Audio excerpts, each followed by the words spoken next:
With the new generation of Velux roof windows, we've made installation even easier. This video is a guide to the complete installation of a Velux roof window installed at standard installation height on a slated roof.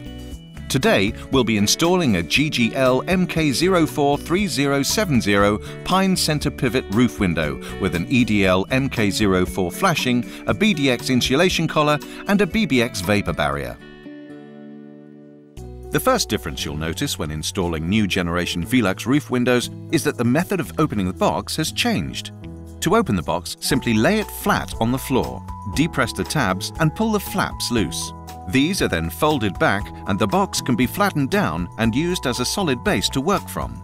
Once you've opened the box, you'll notice a few other changes.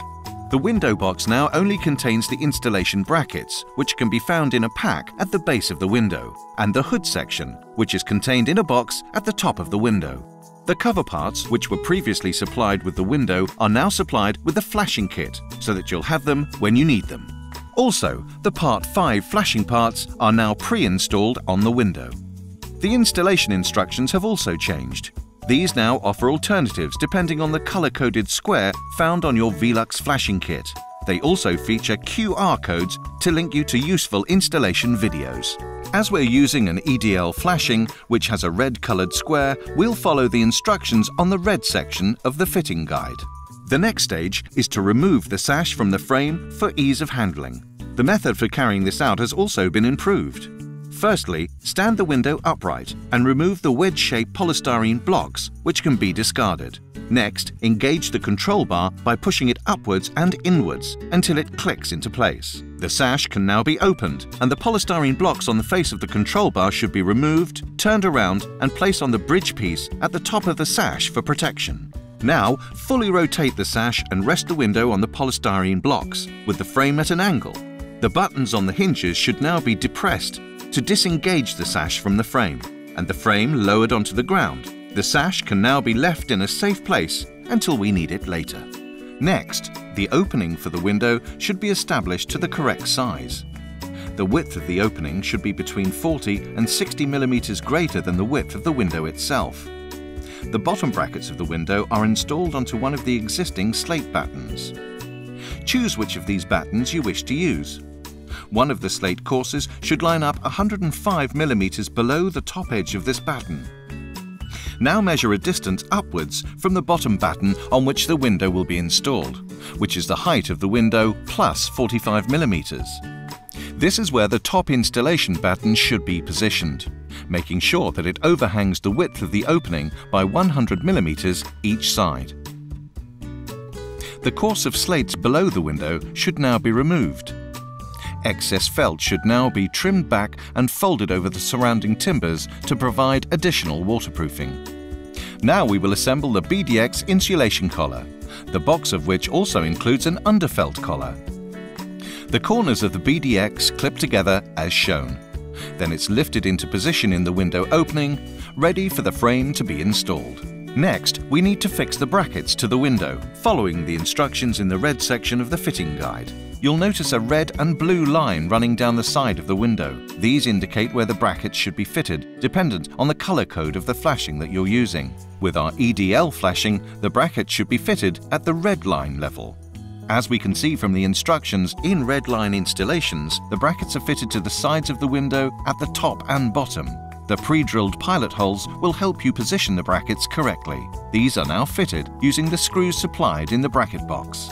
The frame of the window is now lifted into position, ready to be fixed in place. Firstly, we will fully fix the bottom brackets of the window with a 30 mm and 80 mm screw in each bracket, making sure that the 80 mm screws are drilled through the infill batten and counter batten, if the roof has one, into the rafter. At the top of the window, a 30 mm screw is used in one of the horizontal slotted screw holes but left 10 mm proud. The Part 5 flashing parts can be removed at this stage if you find it makes it easier for you to take the sash in and out of the frame. These are unclipped using the plastic fixing on the underside of the cover part. Replace the sash into the frame by lining up the curved hinge pieces of the sash with the corresponding slots on the frame. Carefully look at the space between the sash and frame at the sides of the window. If the space is larger at the top than the bottom on one side, a fine adjustment can be made with a crowbar on the outer edge of the frame to square the window up and bring it into line. Next, open the window and look at the opening at the bottom between the sash and frame. This should be even the whole way across. If it's not, the black wedge supplied in the flashing box can be used on the top bracket opposite the side on which the opening is wider to prop it up slightly and even the opening between the sash and frame. Once all required adjustments have been made, the sash can be removed from the frame again by depressing the hinge buttons to disengage. Now fix the upper brackets by fully fixing the 30mm screws and adding 80mm screws through the battens to the rafters. We are now ready to fit the BFX underfelt collar. The first stage is to mark the position of the transverse drainage gutter. Place it at an angle to allow for adequate runoff of any water that might run down the roofing felt, for instance, from broken slates above. Once the position is marked, if the roof is counterbattened, remove a section of the counterbatten so that the gutter can be fixed to the rafter. If the roof is not counterbattened, simply skip this step. Next, cut a flap in the felt, which can later be laid into the gutter. The supplied sealant can be used to protect the sides of the flap. The BFX collar is now positioned around the frame of the window. The end with more projecting material is positioned at the top. Remove the plastic covers from the strips of sealant on the collar and fix it to the edges of the window frame, dressing the corner flaps as described in the instructions. Now staple the collar around the battens to dress it snugly to the roof structure. Cuts can be made at the bottom of the collar to dress it around counterbattens if you have them. At the top of the window, fix the gutter in place and fold the underfelt collar over and into it. Cut off any excess. Then dress the flap in the roofing felt into the gutter and secure into place using the clips supplied. Now we're ready to start fitting the flashing kit. The flashing box opens using tear-off strips. Some of the parts previously supplied with the window, such as parts 2 and 4, are now supplied with the flashing kit.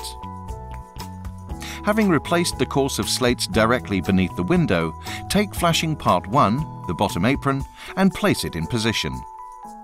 Fix in place by screwing down part 2, making sure to also fix it to the sides of the frame. Part 3, the soakers, should be placed between the slates which run up the side of the window, ensuring that they cover each other to form an unbroken barrier. These are secured to each other with folding tabs. Take care to trim any of the upstand of the final soaker which projects above the top of the window. At this stage, the Part 5s pre-installed on the window should be removed if you've not done so already. Part 4, the side frame covers, are now placed in position and clicked into place. The Part 5s are refitted by slotting them into the black housing at the top of the window and clicking the plastic fixing into place at the hinge. The hood section of the window should now be screwed into place, making sure to discard the polystyrene packing piece on the inner side. Finally, Part 7, the top flashing piece is positioned, then fixed with fold-down tabs either side of the window. We can now finish slating around the window, ensuring good coverage in all areas. Allow 60 to 100 mm of space between the course of slates above the window and the top of the window to allow rainwater to drain freely. Now replace the sash into the frame. The last stage is to fit the BBX vapor barrier. The vapor barrier is dressed into the internal lining rebate of the window using the tool provided. Then fixed in place in each corner using the screws provided, before being taped to the building's existing vapor barrier to prevent any moisture from inside the building reaching the roof structure.